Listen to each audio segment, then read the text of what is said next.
Hello everyone.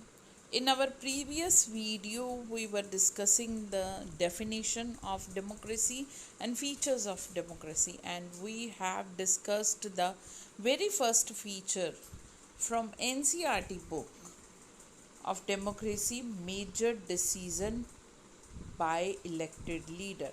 Democracy की first basic ये feature है कि जो मेन डिसीज़न है वही लेते हैं लीडर जो डेमोक्रेटिकली इलेक्टेड है, दूसरे नहीं लेते। जैसे पाकिस्तान का परवेज़ मुशर्रफ का एग्जाम्पल दिया था, और अब भी यही है कि कैसे इलेक्टेड लीडर जो इमरान खान है वो नहीं, उनके पास नहीं ज़्यादा पावर है जो कि इलेक्टेड है, उल्टा मिलिट्री के पास है। इमरान खान कुछ भी कह देते हैं तो मिलिट्री उसके ऑपोजिट ओके होती है। आज हम लोग the very second feature of democracy discuss करने जा रहे हैं, free and fair electoral competition. जो इलेक्टोरल कंपटीशन है वो फ्री एंड फेयर, बिल्कुल free and fair. Okay, electoral competitions जो हैं वो फ्री एंड फेयर होते हैं। Okay, so this is the second. In China, हमने पिछला भी डिस्कस कर दिया था कि चाइना में जो है रेगुलरली इलेक्शन हो रहे हैं, यानी कि हर 5 साल बाद, उसको कहते हैं रेगुलर इलेक्शन। हर 5 साल बाद यहाँ पे इलेक्शन होते हैं, और बट क्या है, इलेक्टिंग द कंट्री की पार्लियामेंट के लिए, और पार्लियामेंट है क्वानगो एरेनमेन, ओके, डायबियो, ये उनकी पार्लियामेंट का नेम है। It's quite difficult to pronounce, it's not our ling, you can say words. Okay, दहुई नेशनल पीपल कांग्रेस, आप सीधा याद कर लो, नेशनल पीपल कांग्रेस वहाँ की पार्लियामेंट का नाम है। जैसे हमारे संसद 2 हाउस है, लोकसभा एंड राज्यसभा, वहाँ की पार्लियामेंट का नाम है नेशनल पीपल कांग्रेस।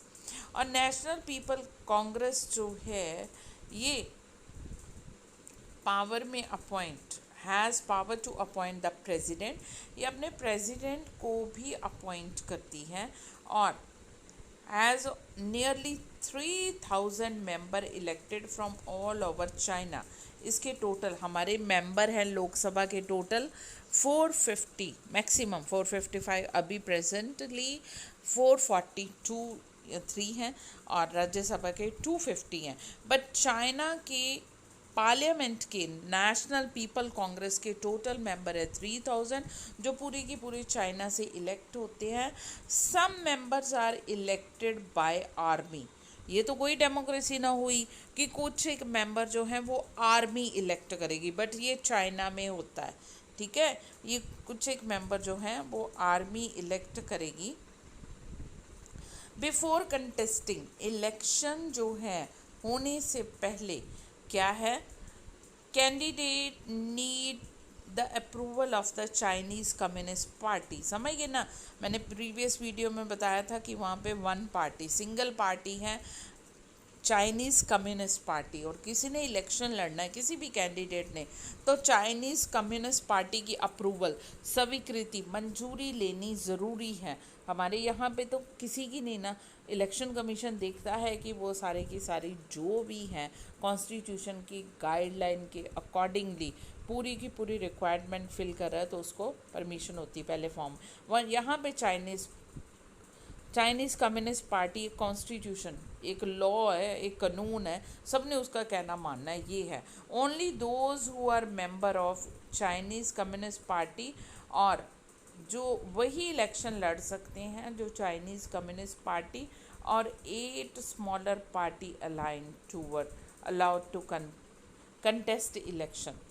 जो चाइनीज़ कम्युनिस्ट पार्टी और 8 छोटी छोटी पार्टीज़ हैं जिसको चाइनीज़ कम्युनिस्ट पार्टी ने परमिशन दी हुई है इलेक्शन लड़ने की, वही इलेक्शन लड़ सकती हैं। ये 2002 और 3 की बात है। ओके, ये ईयर 2002 और 3 की बात है। द गवर्नमेंट जो है वहाँ की ऑलवेज, हमेशा क्या है, formed by the communist party. वहाँ की जो गवर्नमेंट है वो भी कम्युनिस्ट पार्टी की ही गवर्नमेंट होती है सिंस इंडिपेंडेंस। अब ये तो हमने चाइना का डिस्कस कर लिया केस की, वहाँ पे सिंगल पार्टी है चाइनीज़ कम्युनिस्ट पार्टी। किसी ने इलेक्शन लड़ना है तो उसकी परमिशन लेनी है, और हमेशा गवर्नमेंट जो बनती है वो चाइनीज़ कम्युनिस्ट पार्टी की ही बनती है। अब हम डिस्कस करें मैक्सिको का केस। मैक्सिको की इंडिपेंडेंस मिली है 1930s में, और इलेक्शन यहाँ पे एवरी 6 ईयर, ये बेटा याद रखना, ये एक यूनिक सी बात है। हर कंट्री में मोस्टली 5 ईयर के बाद इलेक्शन होते हैं। हमारे इंडिया में भी, चाइना का भी डिस्कस कर लिया, या पाकिस्तान। मैक्सिको में एवरी 6 ईयर के बाद, हर 6 साल बाद इलेक्शन होते हैं, ठीक है, टू इलेक्ट इट्स प्रेसिडेंट, अपने प्रेसिडेंट को इलेक्ट करने के लिए। Country has never been under the military dictator rule. Country में कभी भी नेवर, कभी भी मिलिट्री रूल के या डिक्टेटर रूल के अंडर नहीं गई। ओके, कभी भी किसी भी डिक्टेटर का रूल नहीं हुआ है कंट्री में। But until 2002 election was one by 2000 तक इलेक्शन जो है ये पार्टी ने जीते एक, और उस पार्टी का नाम था PRI party, institutional revolutionary party, ठीक है, institutional revolutionary party. I means institutional, R means revolutionary, P means party, ठीक है। इंस्टीट्यूशनल रेवोल्यूशनरी पार्टी ने इलेक्शन जीता है कब? 2000 में। ओके बेटा, जो opposition party did contest election, opposition parties ने भी इलेक्शन लड़ा, but never manage to win.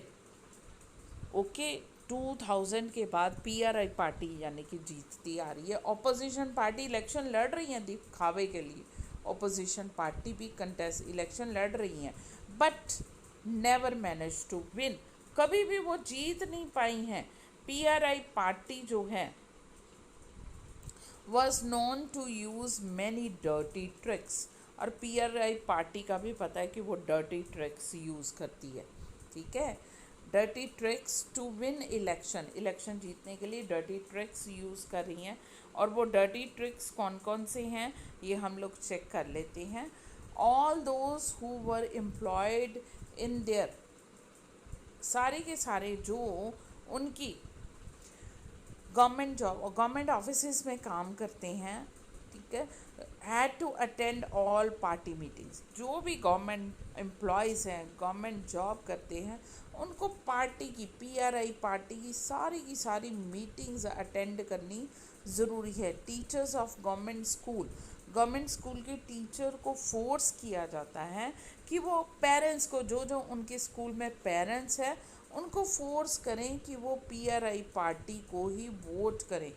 Media को लार्जली इग्नोर किया जाता है the activities of the opposition, और जो मीडिया है, टेलीविज़न, बाकी न्यूज़पेपर, मैगज़ीन, जो भी है, सोशल नेट, उनको मजबूर किया जाता है, उनको फोर्स किया जाता है कि वो इग्नोर करें किनको, activities of the opposition political parties जो भी कर रही हैं उनको इग्नोर, उनके बारे में कोई न्यूज़ नहीं आनी चाहिए, और उनका क्रिटिसिज्म ज़्यादा है, एक्सेप्ट क्रिटिसिज्म के अलावा उनकी कोई मतलब अच्छी बात, तारीफ़ कुछ नहीं होनी चाहिए मीडिया में।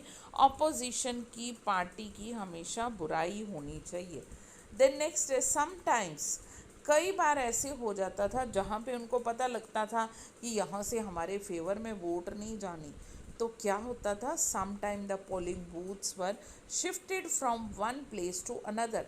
पोलिंग बूथ जो थे वो एक जगह से दूसरी जगह पे शिफ्ट कर दिए जाते थे लास्ट मिनट। जैसे हमारे इंडिया में है वॉकिंग डिस्टेंस के अंदर होना चाहिए आपका पोलिंग बूथ, ये हमारा इलेक्शन कमीशन ध्यान रखता है ताकि हर कोई इजीली वोट कास्ट करने जा सके। बट वहाँ पे लास्ट मोमेंट पे पोलिंग बूथ ही चेंज कर देते थे, और बहुत ज़्यादा दूर, difficult for the people to cast their vote, लोगों के लिए इतना मुश्किल होता था जाना कि वो अपनी वोट ही नहीं कास्ट करते थे, difficult to cast their vote. The PRI party spent a large sum of money in the campaign for its candidate. PRI party जो है लार्ज सम ऑफ मनी यानी कि हद से ज़्यादा पैसा खर्च करती है। कंपेनिंग मतलब प्रचार, ठीक है, पर अपनी कैंडिडेट्स के प्रचार के लिए, प्रोपोगेंडा के लिए बहुत ज़्यादा पैसा खर्च करती है PRI पार्टी। नोट कर रही हो ना डर्टी ट्रिक्स कौन कौन से यूज़ करी हैं। एक तो अपोजिशन पार्टी की कोई न्यूज़ नहीं देनी है, उनकी बुराई करनी है, तारीफ़ नहीं करनी है। गवर्नमेंट एम्प्लॉयज़ को फोर्स करना है कि वो सारे के सारे PRI पार्टी को वोट दें, और गवर्नमेंट टीचर्स जो हैं वो अपने पेरेंट्स को फोर्स करेंगे, जितने भी स्टूडेंट उनके, कि वो PRI पार्टी को ही वोट दे। और कई बार लास्ट मोमेंट में पोलिंग बूथ इतनी दूर रख दिए जाते थे कि कॉमन पीपल अपनी वोट डालने ही नहीं जान पाते थे। और इसके अलावा बहुत ज़्यादा पैसा PRI पार्टी जो थी अपने कैंडिडेट के इलेक्शन कैंपेन में खर्च करती थी, चुनाव प्रचार में। ओके, देन नेक्स्ट है, ये जो है जितना भी ये एक एग्जाम्पल दिया गया है, should we consider the election, क्या हम ऐसे इलेक्शन को डेमोक्रेटिक इलेक्शन कह सकते हैं? क्या ये हम इलेक्ट कह सकते हैं कि पीपल इलेक्टिंग देयर रूलर्स, लोग इंडिपेंडेंटली अपने रूलर को इलेक्ट कर रहे हैं? ये हम लोग एग्जाम्पल पढ़ने के बाद हमें सेंसिबिलिटी अपने आप डेवलप हो रही है ना, कि लोग जो हैं they are not free to elect their candidates, elect their leaders, okay, elect their representative, उनको फुल फ्रीडम ही नहीं है। There are many problems here, बहुत सी प्रॉब्लम है, जैसे कि चाइना में है, इलेक्शन जो है do not offer the people any serious choice. China में कॉमन पीपल के पास कोई चॉइस ही नहीं है, एक ही तो पार्टी है कम्युनिस्ट पार्टी ले दे के, और जो छोटी मोटी पार्टीज 8 अलायंस है वो भी चाइनीज़ कम्युनिस्ट पार्टी की अलायंस है, और किसी ने इलेक्शन लड़ना है तो भी चाइनीज़ कम्युनिस्ट पार्टी की परमिशन लेके, तो चाइनीज़ कम्युनिस्ट पार्टी किसी को क्यों परमिशन देगी जो उनके अगेंस्ट है। सो इसलिए कैंडिडेट के पास कोई चॉइस नहीं, ले दे के कम्युनिस्ट पार्टी को वोट डालनी पड़ती है। ओके, और मैक्सिको के एग्जाम्पल में भी यही है, people seemed to really have a choice, दिखता है लोगों के पास चॉइस है, बट रियलिटी में in practice had no choice. Theoretically यानी कि देखने को लगता है कि चॉइस है, प्रैक्टिकली उनके पास कोई चॉइस नहीं है। There was no way the ruling party could be defeated, कोई रास्ता ही नहीं है रूलिंग पार्टी को हराने का, या किस तरह से हराया जाए, क्योंकि ऑपोजिशन पार्टी को फुल फ्रीडम नहीं है, इलेक्शन वो नहीं लड़ सकते, मीडिया उनके बारे में नहीं प्रिंट कर सकता। ओके, और लोगों को किस तरह से परेशान किया जाता है, लास्ट मोमेंट पे पोलिंग बूथ ही चेंज कर दिए जाते हैं। सो इसलिए अपोजिशन पार्टी जीती नहीं। These are not fair election, ये इलेक्शन जो है फेयर इलेक्शन ही नहीं है। ओके, ये इलेक्शन जो है एक ईमानदारी से लड़े जाने वाले इलेक्शन नहीं है, साफ ही पता चलता है ये। Okay, then moving to the next, we can thus, हम इस तरह से ऐड अ सेकेंड फीचर, हमें डेमोक्रेसी का सेकेंड फीचर मिल गया। पहला फीचर क्या था? Decision taken by the elected leader. Okay, elected जो जिसको कॉमन पीपल ने इलेक्ट किया है, मेजर डिसीजन जो है वही लीडर लें या वही गवर्नमेंट ले। और हमें ये अब सेकेंड ऑप्शन मिल गया है, सेकेंड फीचर सॉरी मिल गया, holding election is not sufficient. कोई इलेक्शन हो रहे चाइना में 5 साल बाद, मैक्सिको में 6 साल बाद, ये सफिशेंट नहीं है, ये काफ़ी नहीं है। Election must offer a real choice, election जो है लोगों को एक सच्ची चॉइस दें कि वो जो हैं पॉलिटिकल पार्टी अल्टरनेटिव उनके पास हो, ये पार्टी नहीं अच्छी तो उस पार्टी के पास। ओके, हमारे पास कितनी पार्टीज़ हैं, कई बार हम लोग कंफ्यूज हो जाते हैं किसको वोट दे। ओके, सो ये चॉइस एक हमें पूरी की पूरी फ्रीडम से है, बट वहाँ पे कुछ ऐसा नहीं है। It should be possible for people to use this choice to remove the existing rulers, तभी चॉइस हो सकती है लोगों के पास जब जो रूलर हैं, रूल कर रहे हैं, उनको रिमूव कर दिया जाए, हटा दिया जाए जब एक बार। ओके, सो डेमोक्रेसी का सेकेंड फीचर हमें मिल गया, और वो क्या है? A democracy must be based on free and fair election. अगर इलेक्शन हो रहे हैं डेमोक्रेसी में तो फ्री एंड फेयर होने चाहिए, आज़ाद, खुले, ओके, निष्पक्ष तरीके से होने चाहिए, where those currently in power have a fair chance to losing. जो पावर में है उनका पूरा पूरा चांस वो हारने का, अगर कुछ भी गलत करेंगे, हमारे इंडिया में जैसे नहीं अच्छा करोगे तो जाओगे, बट चाइना में, मैक्सिको में वही वही पार्टियां जीती जा रही हैं, तो साफ पता चल रहा है कि फ्री एंड फेयर इलेक्शंस नहीं हैं। ओके, सो हम लोग ये थर्ड चैप्टर में इसके बारे में और पढ़ेंगे डिटेल में। आगे हैं वन पर्सन, ये कार्टून है, बड़ा अच्छा, read the cartoon. So this cartoon was titled building democracy, ठीक है, डेमोक्रेसी बनाना है, and was first published in Latin America. ये कार्टून सबसे पहले पब्लिश हुआ लैटिन अमेरिकन पब्लिकेशन में। What to money bag signify, ये पैसे के इतने इतने बड़े बैग हैं, ये क्या दिखा रहे हैं? Could this cartoon be applied to India, ये इंडिया पे अप्लाई होता है? ये देखिए जी, बड़े बड़े बैग हैं, और ये डेमोक्रेसी, पैसे से खरीद लेते हैं वोट, समझ सकते हो ना, मनी एंड मसल पावर जिसको हम लोग कहते हैं। कल हमने डेमोक्रेसी के बताया ना, लेडी है डेमोक्रेसी के, और उसके ऊपर जो है ग्रीन लीव्स का, ओके, ये एक ग्रीन लीव्स का क्राउन है, that signify victory, victory of democracy. Now we are moving to the next feature of democracy, one person one vote one value, एक पर्सन एक वोट एक वैल्यू, समझ लगी? एक एक वोट की कीमत है, यानी कि ओके, डेमोक्रेसी में होता ही यही है, एक एक पर्सन की वोट की value. Earlier we read about how struggle for, हमने ये पढ़ा कि डेमोक्रेसी के लिए कई कंट्रीज़ में डेमोक्रेसी एस्टेब्लिश करने के लिए कितनी स्ट्रगल करनी पड़ी, और डिमांड उन्होंने उठाई है universal adult franchise. Universal means कई कंट्रीज़ में बेटा 21 की एज में वोट का राइट, हमारे इंडिया में और बहुत से कंट्रीज़ में 18 की एज का, ओके, 18 की एज के जो अबव हैं उनको वोट का राइट है 18 ईयर्स से, इसको कहते हैं यूनिवर्सल। यूनिवर्सल मतलब सबको बराबर। Adult means above the age of 18 years, और फ्रेंचाइज मतलब वोट डालने का राइट, ओके। सो ये जो है universal adult without any discrimination of caste, colour, creed, religion, region, किसी भी रीजन में रहता है, किसी भी कास्ट का है, किसी भी रिलीजन का है, वो कोई मायने नहीं रखता। आप इंडिया की सिटीज़न हो, एज आपकी 18 से अबव है या 18 है, आपको वोट डालने का राइट है, that is the universal adult franchise.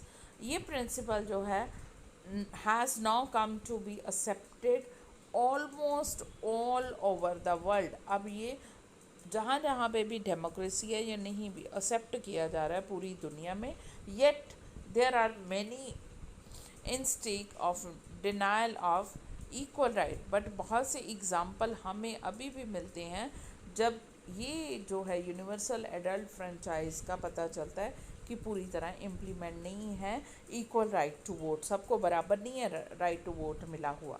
ये है अनटिल 2015 सऊदी अरेबिया जो था, women didn't have the right to vote. 2015 तक, देखो मॉडर्न टाइम तक, सऊदी अरेबिया में विमेंस को वोट का राइट ही नहीं था। Women didn't have right to vote. कौन से कंट्री में? सऊदी अरेबिया में। कब तक? 2015 तक, ओके, राइट टू वोट ही नहीं था। और इसके अलावा Estonia has made it's citizen, Estonia ने अपने सिटीज़न जो रूलर हैं इन सच अ वे, इस तरह से बनाए that people belonging to Russian minority, Estonia में जो पीपल रशियन माइनॉरिटी के हैं, ठीक है, एस्टोनिया कंट्री है, वहाँ पे रशियन पीपल जो है माइनॉरिटी में, find it difficult to get right to vote, उनको अब प्रॉब्लम हो रही है कि राइट टू वोट उनको नहीं मिलता, जो माइनॉरिटी में है मतलब, ठीक है, हमेशा उनको मुश्किल होती है। फिर थर्ड हमारा नेक्स्ट, पहला हमने सऊदी अरेबिया का एग्जांपल डिस्कस कर लिया, सेकंड हमने इस्टोनिया का, थर्ड हम कंट्री पे जा रहे हैं फ़िजी में। फ़िजी जो है इलेक्टोरल सिस्टम जो है इस तरह से है कि vote of an indigenous Fiji, vote जो है इंडिगनस फिजी का जो है वो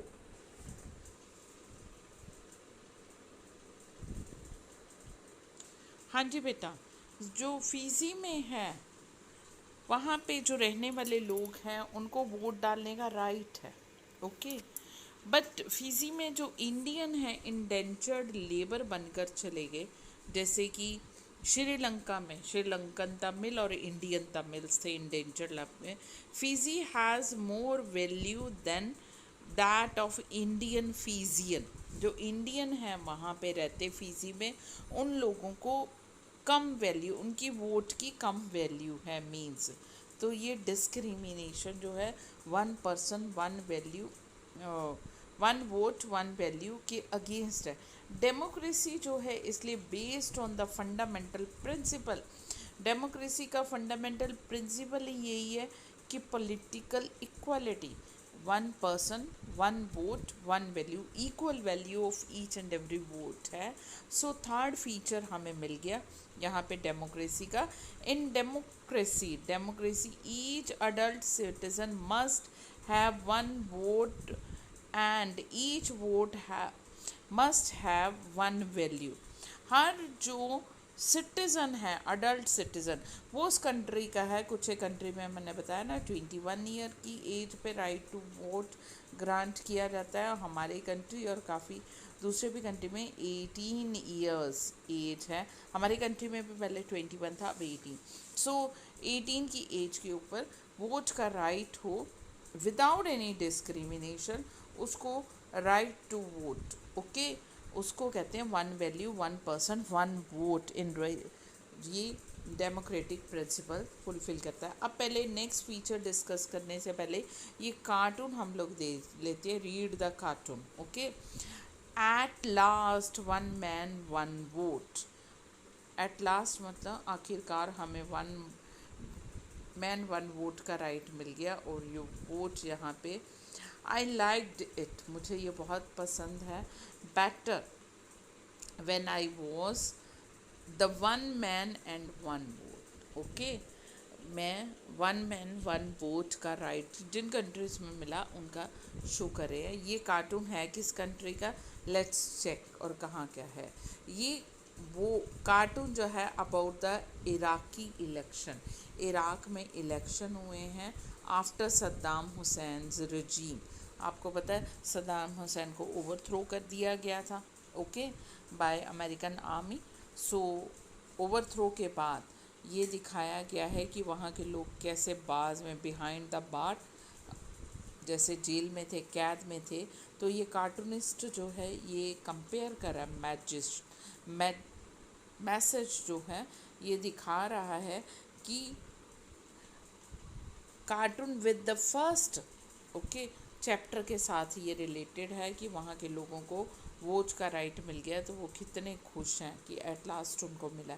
अब नेक्स्ट हम लोग फीचर डिस्कस करने जा रहे हैं, rule of law and respect for the rights, common people के फंडामेंटल राइट्स की रिस्पेक्ट और रूल ऑफ लॉ, लॉ का रूल हो, कॉन्स्टिट्यूशन के अकॉर्डिंगली सर चलें, ये नहीं है तानाशाह की तरह अपनी मर्जी करें 5 साल के लिए अगर हम जीत गए हैं, ओके। सो यहाँ पे जिम्बाब्वे का एग्जांपल दिया गया। जिम्बाब्वे जो है अटेन इंडिपेंडेंस, इसको इंडिपेंडेंस मिली वाइट माइनॉरिटी से, ठीक है, 1980s में आकर, ओके।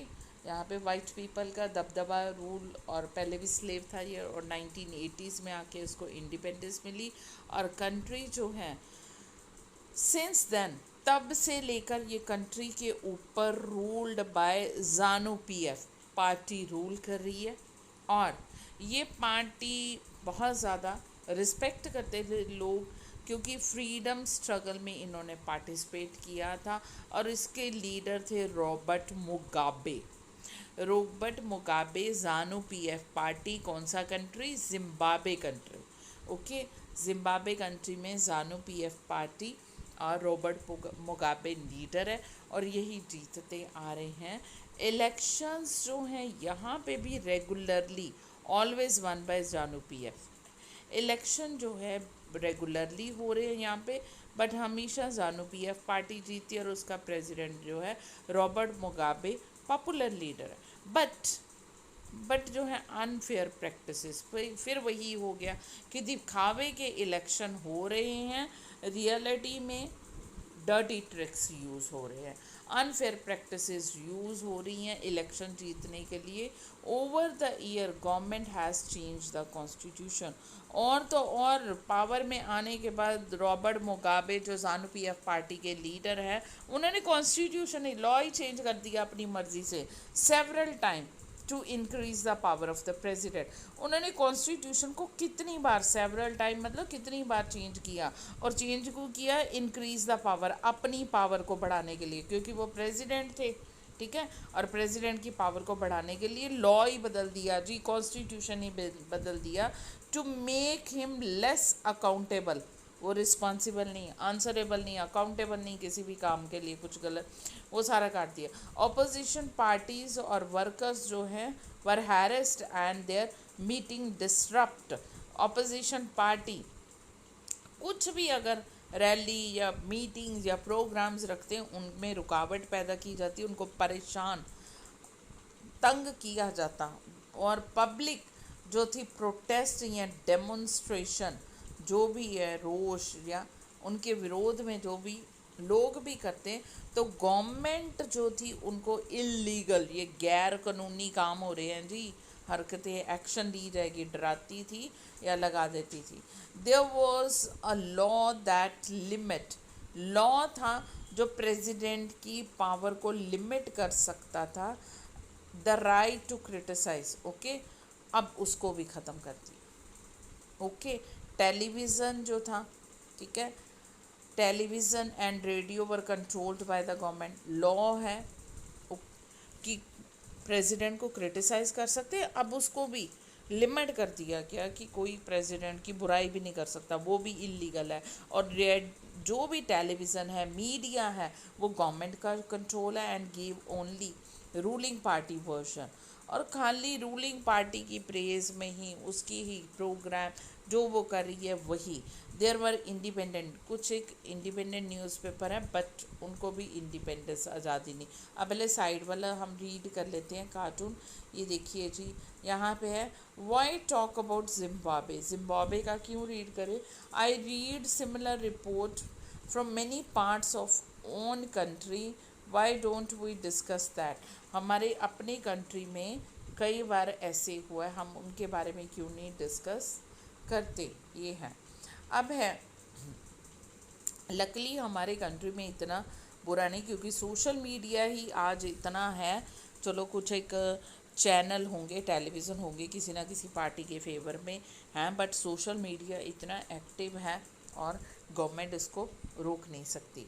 सो यहाँ पे जिम्बाब्वे में तो गवर्नमेंट जो है जर्नलिस्ट को हु वेंट अगेंस्ट, जो भी इंडिपेंडेंट न्यूज़पेपर है उन गवर्नमेंट के अगेंस्ट लिखते थे, उनको परेशान करते थे, उन पत्रकारों को, जर्नलिस्ट को, जो भी। और गवर्नमेंट इग्नोर सम कोर्ट जजमेंट, अगर कोर्ट भी कोई जजमेंट देती थी प्रेसिडेंट, तो उसकी तरफ ध्यान ही नहीं, इम्पॉर्टेंस ही नहीं, इग्नोर, अनदेखा कर देना। Okay, went against it, pressurise the जजेस। ओके, कई बार जजों को भी परेशान किया जाता था, दबाव डाला जाता था, प्रेशराइज, कि वो गवर्नमेंट के फेवर में डिसीजन दे, अगेंस्ट ना जाए। He was forced out of office in 2017। Okay, उनको ऑफिस से बाहर 2017 में किया गया। The example of Zimbabwe, Zimbabwe का एग्जाम्पल जो है यहाँ पे शो करता है that popular approval of the ruler is necessary. जो इलेक्टेड है रूलर अपने आप को शो करता है कि मैं जीत के आया हूँ, बट वो पॉपुलर भी होना चाहिए, आम लोग उसको स्वीकार भी करें, ये नेसेसरी इन द डेमोक्रेसी में ज़रूरी है, but it is not sufficient. But इतना ही काफ़ी नहीं, क्योंकि रॉबर्ट मुगाबे आपको पता है freedom front freedom struggle movement में पार्टिसिपेट किया, जानू पीएफ पार्टी में पॉपुलर थे, बट लगातार फिर अनफेयर ट्रिक्स यूज़ करके जीत रहे हैं, पावर को मिस यूज़ कर रहे हैं, तो कहाँ, ये तो अनडेमोक्रेटिक वे हो गया ना सारा का सारा। ये पॉपुलर लीडर्स जो हैं कैन बी ऑटोक्रेटिक, अपनी स्वेच्छा से, अपनी मर्जी से, अपने रोब दबदबे कई बार चलाने वाले हो जाते हैं जीतने के। If we wish to assess democracy, it it is most to look at the election. अगर हम डेमोक्रेसी तक पहुंच रखना चाहते हैं तो पहले इलेक्शन देखो उस कंट्री के किस तरह से हो रहे हैं, but it is equally important to look before and after the election. तो ये ज़्यादा इम्पॉर्टेंट है कि हम लोग इलेक्शन से पहले और बाद में ये पूरा का पूरा चेक करें। Okay, there should be sufficient room for the normal political activity, चाहे ऑपोजिशन है चाहे रूलिंग पार्टी को तो होगा ही होगा, ऑपोजिशन हर एक को पॉलिटिकल एक्टिविटीज़ करने की हर तरह से इंडिपेंडेंस मिलनी चाहिए। ओके, इलेक्शन से पहले भी, इलेक्शन के बाद भी। दिस रिक्वायर्स, और इसके लिए ज़रूरी क्या है, that the state should respect some basic rights of the citizen. जो गवर्नमेंट जो है वो कॉमन पीपल के कुछ बेसिक राइट का सम्मान करे।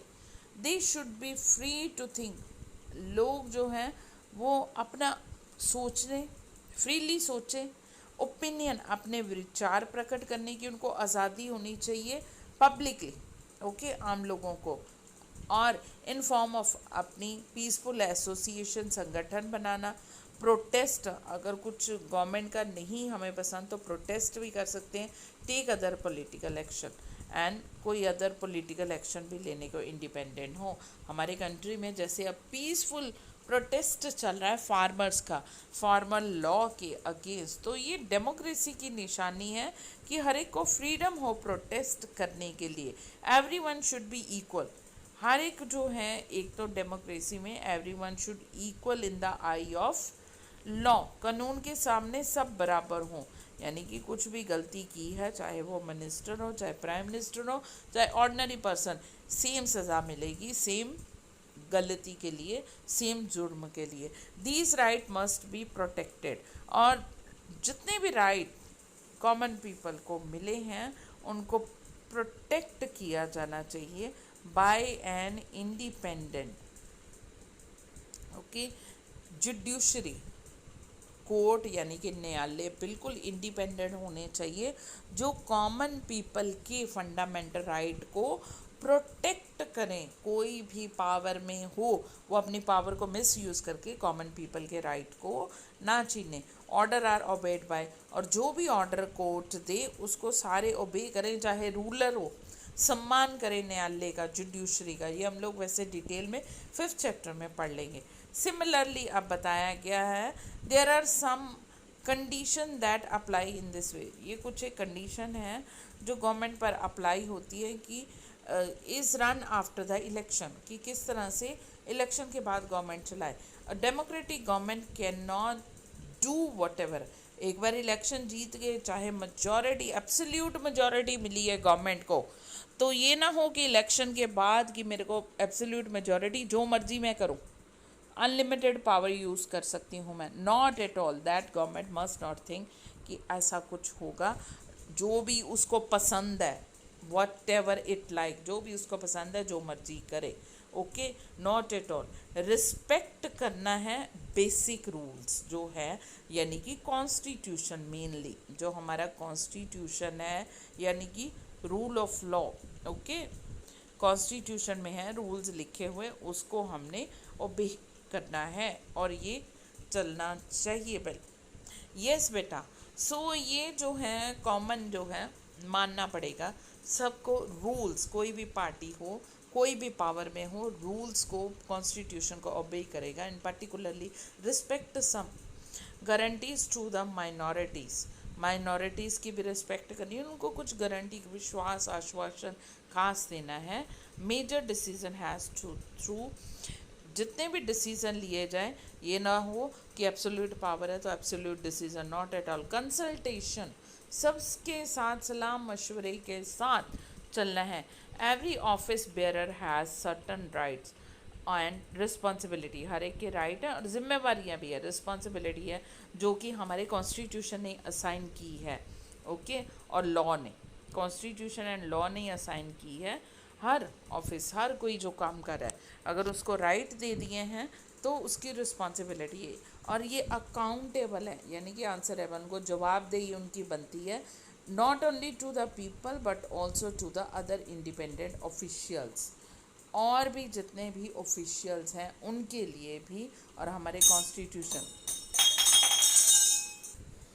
हाँ जी, नेक्स्ट है हमारा, पहुंच रहे हैं हम लोग ईच, अब है each these aspect give us fourth final. अब जो भी हमने डिस्कस किया